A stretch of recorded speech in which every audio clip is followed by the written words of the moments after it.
문재인 정부의 개혁이랄까 이게 발전이랄까 속도가 워낙 빠르다 보니까 박근혜 게이트 내 이야기를 잘 못 다루게 되죠. 국민적 관심도 별로 없고. 근데 최근에 이제 이재용 삼성그룹 부회장에 대한 재판을 하는 과정에서 안종범의 수첩, 박근혜가 이제 계속 지시사항 같은 걸 내서 만들었던 그 비밀 데스노트 같은 게 법정에서 증거로 채택을 못하고, 나도 그런 게 있는 게 처음 알았네. 정황 증거로는 채택했다. 요거예요. 네, 직접 증거가 아닌 정황 증거로 채택이 됐고요. 이재용 재판에서. 물론 이제 이게 이재용 재판뿐이 아니고요. 그 이전에 있었던 최순실 재판에서도 이게 정황 증거로 채택이 됐어요. 조금 심각한데, 그런데 이제 이게 그 안종범 수첩이 한 번에 다 나온 게 아니라 3차까지 나왔거든요. 지난 6월에 3차 수첩이 7건이 나왔어요. 이 부분은 그러니까 6월 달에 있었던 일을 복기해 보면 안종범의 3차 수첩 7건이 나오고 더하기 문체부 감사가 있었죠. 거기에서 김종 등 이렇게 처벌해달라고 문체부에서 공식 요청을 했어요. 감사원에서. 이런 부분들을 보면 지금 사법부에 대한 부분은 우리가 헌법기관이라 함부로 손대기가 상당히 어려운 부분이 사실은 있어요. 적폐 세력 중에서도 가장 핵심 중에 한 부서이기도 한데, 그럼 이번 차에 이런 돌발적으로 다른 부분들이 나오고 증거들이 자꾸 나오고, 그리고 이제 문재인 정부의 조각이 거의 완성이 됐단 말입니다. 이제는 이제 청문회 조금만 거치면 이제 완성되잖아요. 그러면 이번에는 지난 가을부터 있었던 국정농단 사태에 대한 그 특검이 있었잖아요. 특검이 지금 수사하고자 했던 내용들 보면 못한 게 있잖아요. 그 못한 부분들을 좀 보완해서 재수사를 했으면 좋겠다는 생각이고요. 특검에서 수사를 제대로 들어가지 못했던 것은 이재만 하고요. 그다음에 안봉근, 이 두 사람의 그 국정농단 관여하고 최순실을 비호한 여부, 그다음에 우병우에 관한 건, 그다음에 최순실의 불법 재산 형성, 국내외 은닉 의혹, 청와대 야당 의원 불법 사찰과 최순실의 개입 여부 등이 이게 수사에 손도 못 댄 부분이에요. 그러니까 이 부분을 한번 특검을 다시 가동을 하든지, 아니면 그게 좀 현실적으로 어려우면 검찰에서 서울중앙지검에 주관을 해서 이 재수사를 한번 다시 벌여야 재판부에서도 이 증거 능력 문제로다가 이렇게 요리조리 선명하지 못한 모습을 보여주는 부분을 탈피할 수 있지 않을까 하는 생각이 좀 듭니다. 그러니까 그런 거예요. 살인에서 시신이 발견이 됐어. 근데 칼이 옆방에서 발견됐다는 거야. 지금 법원 얘기는, 그러니까 쉽게 한번 더 풀어보면 안종범 수첩이 총 63권이라고. 63권. 그런데 안종범 수첩이 이런 거야. 예를 들면 지금 뇌물공여죄와 관련해서 이 안종범 수첩이 사실은 업무 수첩이라고 해야 됩니다. 이걸 업무 수첩. 공무원인 사람 알아요. 무슨 말인지. 거의 업무 일치죠. 업무 수첩입니다. 업무 일지고요. 그러니까 이 뇌물 공여라는 거에서 재판장에 보면 보통 지금 이재용이 5가지입니다. 뇌물 공여, 횡령, 재산 국외 도피, 범죄 수익 은닉, 위증인데요. 이 건건이 지금 36번 공판이 있었어요. 어마어마했죠. 근데 이 건건마다 8명에서 10명의 변호사가 붙어요. 그래서 어떻게 만들어내냐 한번 봅시다. 박근혜 씨하고 이재용이하고 1차 독대를 하고 나서요. 안종범 수첩에 제일모직과 삼성물산의 합병을 도와라 이렇게 써놨단 말이죠.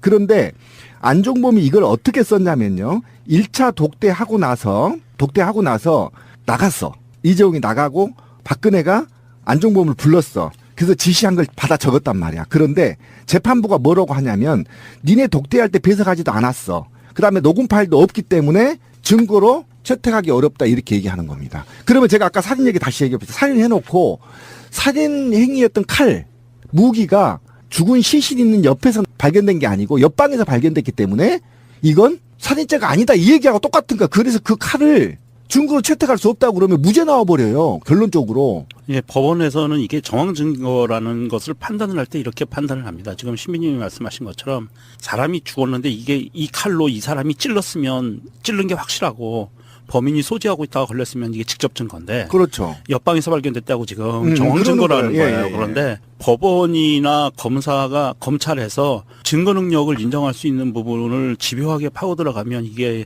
그 증거 능력을 인정받을 수는 있어요. 정황 증거도. 그런데 직접 증거가 아니라는 거는 그만큼의 신뢰성이 떨어지고 입증하기가 굉장히 어렵다는 얘기거든요. 난해야 되는 거예요. 어렵고. 재판장이 볼 때 만약에 이렇게 될 경우에 안종범 수첩을 증거 채택을 안 할 경우에는요. 재판장에서 무죄 나올 수가 있어요. 지금 왜 그러냐면 지금 결과는 독대 후에 제일모직과 삼성물산이 합병이 됐고 2차 독대 때 삼성 엘리지먼트하고 M&A 대책이나 합병 인수가 계획들이 안종범 수첩에서 다 나오고 그게 이행이 됐단 말입니다. 그리고 1차 끝나고 나서 애국의 은행에 계좌를 개설했고 돈을 쳐넣었단 말이에요. 이게 살인자가 이미 나와 있어. 시신도 있고. 그런데 이게 증거가 이 수첩에 적혀 있는 것이 증거뿐이야. 그리고 나 구두로 다 됐어. 녹음 파일도 없어. 그러니까 결국 이게 증거로 채택이 돼야만 유죄가 되는데 증거가 채택이 안 되면 유죄를 받을 수가 없어. 그래서 지금 법정을 출입하는 기자들이 불안해하는 게 뭐냐면 36차례 공판을 했지만 유죄가 나올 확률은 낮다. 맞아요. 이렇게 얘기가 돼버리는 겁니다. 그러니까 특검에서는 이 안종범 수첩이 이재용 잡는데 일종의 스모킹건이었는데 그렇지. 그것을 지금 무력화시키는 시도가 있지 않느냐. 아니 뭐 법조계에는 뭐 솔직히 말씀드려서 이재용 장학생 없겠어요? 많죠. 아니 지금 아까 제가 5가지 죄명에 8명씩만 잡아도 오팔이 40명이에요 지금 법정에 나타난 변호인들만. 그것도 내역 보니까 전부 서울대, 연고대 뭐 이러더만 또 보니까 대형 로펌 회사 출신에 이러니까 계속 물고 늘어지면서 지금 무죄로 이끌어가는 과정이 아닌가 지금 불안해 죽겠다는 그렇죠. 거예요. 그렇죠. 이재용이 이제 보란 듯이 나올 가능성이 예, 있기 가능성이 때문에. 있다라는 겁니다. 이게 더 위험한 게요. 이재용이 만약에 집행유예 무죄를 받는다고 가정을 하면은요. 최순실, 안종범 다 무죄 받을 수 있어요. 당연히 그렇고 무죄가 아니더라도 1, 2년 받고 그냥 나와버릴 수가 네. 있다고. 지금 뇌물고기 네. 하나만 몇십 년을 살아야 되는데. 자, 알겠습니다. 문재인 정부의 개혁이랄까 이게 발전이랄까 속도가 워낙 빠르다 보니까 박근혜 게이트 내 이야기를 잘 못 다루게 되죠. 국민적 관심도 별로 없고. 근데 최근에 이제 이재용 삼성그룹 부회장에 대한 재판을 하는 과정에서 안종범의 수첩, 박근혜가 이제 계속 지시사항 같은 걸 내려서 만들었던 그 비밀 데스노트 같은 게 법정에서 증거로 채택을 못하고 나도 그런 게 있는 게 처음 알았네. 정황 증거로는 채택했다. 요거예요. 네. 어. 직접 증거가 아닌 정황 증거로 채택이 됐고요. 이재용 재판에서 물론 이제 이게 이재용 재판뿐이 아니고요. 그 이전에 있었던 최순실 재판에서도 이게 정황 증거로 채택이 됐어요. 조금 심각한데 그런데 이제 이게 그 안종범 수첩이 한 번에 다 나온 게 아니라 3차까지 나왔거든요. 지난 6월에 3차 수첩이 7건이 나왔어요. 이 부분은 그러니까 6월 달에 있었던 일을 복기해 보면 안종범의 3차 수첩 7건이 나오고 더하기 문체부 감사가 있었죠. 거기에서 김종 등 이렇게 처벌해달라고 문체부에서 공식 요청을 했어요. 감사원에서. 이런 부분들을 보면 지금 사법부에 대한 부분은 우리가 헌법기관이라 함부로 손대기가 상당히 어려운 부분이 사실은 있어요. 적폐 세력 중에서도 가장 핵심 중에 한 부서이기도 한데 그럼 이번 차에 이런 돌발적으로 다른 부분들이 나오고 증거들이 자꾸 나오고 그리고 이제 문재인 정부의 조각이 거의 완성이 됐단 말입니다. 이제는 청문회 조금만 거치면 이제 완성되잖아요. 그러면 이번에는 지난 가을부터 있었던 국정농단 사태에 대한 그 특검이 있었잖아요. 특검이 지금 수사하고자 했던 내용들 보면 못한 게 있잖아요. 그 못한 부분들을 좀 보완해서 재수사를 했으면 좋겠다는 생각이고요. 특검에서 수사를 제대로 들어가지 못했던 것은 이재만 하고요. 그다음에 안봉근 이 두 사람의 그 국정농단 관여하고 최순실을 비호한 여부, 그다음에 우병우에 관한 건, 그다음에 최순실의 불법 재산 형성, 국내외 은닉 의혹, 청와대 야당 의원 불법 사찰과 최순실의 개입 여부 등이 이게 수사에 손도 못 댄 부분이에요. 그러니까 이 부분을 한번 특검을 다시 가동을 하든지 아니면 그게 좀 현실적으로 어려우면 검찰에서 서울중앙지검에 주관을 해서 이 재수사를 한번 다시 벌여야 재판부에서도 이 증거 능력 문제로다가 이렇게 요리조리 선명하지 못한 모습을 보여주는 부분을 탈피할 수 있지 않을까 하는 생각이 좀 듭니다. 그러니까 그런 거예요. 살인에서 시신이 발견이 됐어. 근데 칼이 옆방에서 발견됐다는 거야. 지금 법원 얘기는 그러니까 쉽게 한번 더 풀어보면 안종범 수첩이 총 63권이라고. 63권. 그런데 안종범 수첩이 이런 거야. 예를 들면 지금 뇌물공여죄와 관련해서 이 안종범 수첩이 사실은 업무 수첩이라고 해야 됩니다. 이걸 업무 수첩. 공무원인 사람 알아요. 무슨 말인지. 거의 업무 일치죠. 업무 수첩입니다. 업무 일지고요. 그러니까 이 뇌물 공여라는 거에서 재판장에 보면 안종범 수첩에 제일모직과 삼성물산의 합병을 도와라 이렇게 써놨단 말이죠. 그런데 안종범이 이걸 어떻게 썼냐면요. 1차 독대하고 나서 나갔어.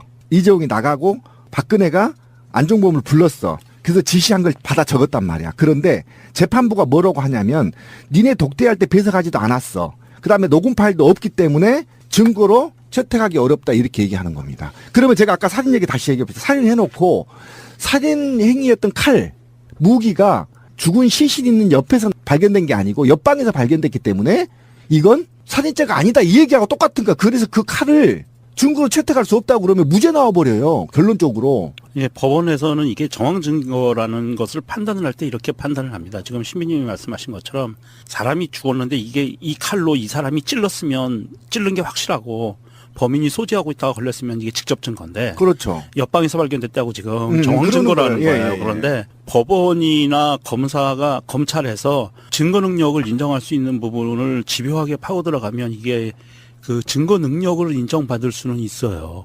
정황 증거도. 그런데 직접 증거가 아니라는 거는 그만큼의 신뢰성이 떨어지고 입증하기가 굉장히 어렵다는 얘기거든요. 난해야 되는 거예요. 어렵고. 재판장이 볼 때 만약에 이렇게 될 경우에 안종범 수첩을 증거 채택을 안 할 경우에는요. 재판장에서 무죄 나올 수가 있어요. 지금 왜 그러냐면 지금 결과는 독대 후에 제일모직과 삼성물산이 합병이 됐고 2차 독대 때 삼성 엘리지먼트하고 M&A 대책이나 합병 인수가 계획들이 안종범 수첩에서 다 나오고 그게 이행이 됐단 말입니다. 같은 걸 내서 만들었던 그 비밀 데스노트 같은 게 법정에서 증거로 채택을 못하고 나도 그런 게 있는 게 처음 알았네. 정황 증거로는 채택했다. 요거예요. 네. 직접 증거가 아닌 정황 증거로 채택이 됐고요. 이재용 재판에서. 물론 이제 이게 이재용 재판뿐이 아니고요. 그 이전에 있었던 최순실 재판에서도 이게 정황 증거로 채택이 됐어요. 조금 심각한데 그런데 이제 이게 안종범 수첩이 한 번에 다 나온 게 아니라 3차까지 나왔거든요.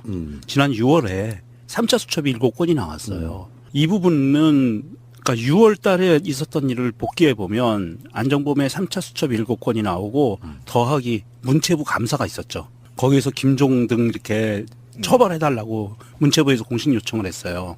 감사원에서.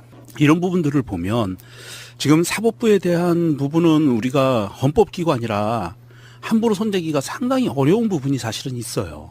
적폐 세력 중에서도 가장 핵심 중에 한 부서이기도 한데 그럼 이번 차에 이런 돌발적으로 다른 부분들이 나오고 증거들이 자꾸 나오고 그리고 이제 문재인 정부의 조각이 거의 완성이 됐단 말입니다. 이제는 이제 청문회 조금만 거치면 이제 완성되잖아요. 그러면 이번에는 지난 가을부터 있었던 국정농단 사태에 대한 그 특검이 있었잖아요. 특검이 지금 수사하고자 했던 내용들 보면 못한 게 있잖아요. 그 못한 부분들을 좀 보완해서 재수사를 했으면 좋겠다는 생각이고요. 특검에서 수사를 제대로 들어가지 못했던 것은 이재만 하고요. 그다음에 안봉근 이 두 사람의 그 국정농단 관여하고 최순실을 비호한 여부, 그다음에 우병우의 그 못한 부분들을 좀 보완해서 재수사를 했으면 좋겠다는 생각이고요. 특검에서 수사를 제대로 들어가지 못했던 것은 이재만 하고요. 그다음에 안봉근 이 두 사람의 그 국정농단 관여하고 최순실을 비호한 여부, 그다음에 우병우에 관한 건. 그다음에 최순실의 불법재산 형성, 국내외 은닉 의혹, 청와대 야당 의원 불법 사찰과 최순실의 개입 여부 등이 이게 수사에 손도 못 댄 부분이에요. 그러니까 이 부분을 한번 특검을 다시 가동을 하든지 아니면 그게 좀 현실적으로 어려우면 검찰에서 서울중앙지검에 주관을 해서 이 재수사를 한번 다시 벌여야 재판부에서도 이 증거능력 문제로다가 이렇게 요리조리 선명하지 못한 모습을 보여주는 부분을 탈피할 수 있지 않을까 그런 생각이 좀 듭니다. 그러니까 그런 거예요. 살인에서 시신이 발견이 됐어. 근데 칼이 옆방에서 발견됐다는 거야. 지금 법원 얘기는 그러니까 쉽게 한번 더 풀어보면 안종범 수첩이 총 63권이라고. 63권. 그런데 안종범 수첩이 이런 거야. 예를 들면 지금 뇌물공여죄와 관련해서 이 안종범 수첩이 사실은 업무 수첩이라고 해야 됩니다. 이걸 업무 수첩. 공무원인 사람 알아요. 무슨 말인지. 거의 업무 일치죠. 업무 수첩입니다. 업무 일지고요. 그러니까 이 뇌물 공여라는 거에서 재판장에 보면 보통 지금 이재용이 5가지입니다. 뇌물 공여, 횡령, 재산 국외 도피, 범죄 수익 은닉, 위증인데요. 이 건건이 지금 36번 공판이 있었어요. 어마어마했죠. 근데 이 건건마다 8명에서 10명의 변호사가 붙어요. 그래서 어떻게 만들어내냐 한번 봅시다. 박근혜 씨하고 이재용이하고 1차 독대를 하고 나서요. 그리고 1차 끝나고 나서 애국의 은행에 계좌를 개설했고 돈을 쳐넣었단 말이에요. 이게 살인자가 이미 나와 있어. 시신도 있고. 그런데 이게 증거가 이 수첩에 적혀 있는 것이 증거뿐이야. 그리고 나 구두로 다 됐어. 녹음 파일도 없어. 그러니까 결국 이게 증거로 채택이 돼야만 유죄가 되는데 증거가 채택이 안 되면 유죄를 받을 수가 없어. 그래서 지금 법정을 출입하는 기자들이 불안해하는 게 뭐냐면 36차례 공판을 했지만 유죄가 나올 확률은 낮다. 맞아요. 이렇게 얘기가 돼버리는 겁니다. 그러니까 특검에서는 이 안종범 수첩이 이재용 잡는데 일종의 스모킹건이었는데 그렇지. 그것을 지금 무력화시키는 시도가 있지 않느냐. 아니 뭐 법조계에는 뭐 솔직히 말씀드려서 이재용 라인 이재용 장학생 없겠어요? 어유 많죠. 아니 지금 아까 제가 5가지 죄명에 8명씩만 잡아도 오팔이 40명이에요 지금 법정에 나타난 변호인들만. 그것도 내역 보니까 전부 서울대, 연고대 뭐 이러더만 또 보니까 대형 로펌 회사 출신에 이러니까 계속 물고 늘어지면서 지금 무죄로 이끌어가는 과정이 아닌가 지금 불안해 죽겠다는 그렇죠. 거예요. 그렇죠. 이재용이 이제 보란 듯이 나올 가능성이 예, 있기 가능성이 때문에. 있다라는 겁니다. 이게 더 위험한 게요. 이재용이 만약에 집행유예 무죄를 받는다고 가정을 하면은요. 최순실, 안종범 다 무죄받을 수 있어요. 당연히 그렇고 무죄가 아니더라도 1, 2년 받고 그냥 나와버릴 수가 네. 있다고. 지금 뇌물고기 네. 하나만 몇십 년을 살아야 되는데. 자, 알겠습니다. 문재인 정부의 개혁이랄까 이게 발전이랄까 속도가 워낙 빠르다 보니까 박근혜 게이트 내 이야기를 잘 못 다루게 되죠. 국민적 관심도 별로 없고. 근데 최근에 이제 이재용 삼성그룹 부회장에 대한 재판을 하는 과정에서 안종범의 수첩 박근혜가 이제 계속 지시상 문재인 정부의 개혁이랄까 이게 발전이랄까 속도가 워낙 빠르다 보니까 박근혜 게이트 내 이야기를 잘 못 다루게 되죠. 국민적 관심도 별로 없고. 근데 최근에 이제 이재용 삼성그룹 부회장에 대한 재판을 하는 과정에서 안종범의 수첩 박근혜가 이제 계속 지시상 같은 걸 내려서 만들었던 그 비밀 데스노트 같은 게 법정에서 증거로 채택을 못하고 나도 그런 게 있는 게 처음 알았네. 정황 증거로는 채택했다. 요거예요. 네. 직접 증거가 아닌 정황 증거로 채택이 됐고요. 이재용 재판에서. 물론 이제 이게 이재용 재판뿐이 아니고요. 그 이전에 있었던 최순실 재판에서도 이게 정황 증거로 채택이 됐어요. 조금 심각한데 그런데 이제 이게 그 안종범 수첩이 한 번에 다 나온 게 아니라 3차까지 나왔거든요. 지난 6월에 3차 수첩이 7건이 나왔어요. 이 부분은 그러니까 6월 달에 있었던 일을 복기해 보면 안종범의 3차 수첩 7건이 나오고 더하기 문체부 감사가 있었죠. 거기에서 김종 등 이렇게 처벌해달라고 문체부에서 공식 요청을 했어요. 감사원에서. 이런 부분들을 보면 지금 사법부에 대한 부분은 우리가 헌법기구 아니라 함부로 손대기가 상당히 어려운 부분이 사실은 있어요. 적폐 세력 중에서도 가장 핵심 중에 한 부서이기도 한데 그럼 이번 차에 이런 돌발적으로 다른 부분들이 나오고 증거들이 자꾸 나오고 그리고 이제 문재인 정부의 조각이 거의 완성이 됐단 말입니다. 이제는 이제 청문회 조금만 거치면 이제 완성되잖아요. 그러면 이번에는 지난 가을부터 있었던 국정농단 사태에 대한 그 특검이 있었잖아요. 특검이 지금 수사하고자 했던 내용들 보면 못한 게 있잖아요.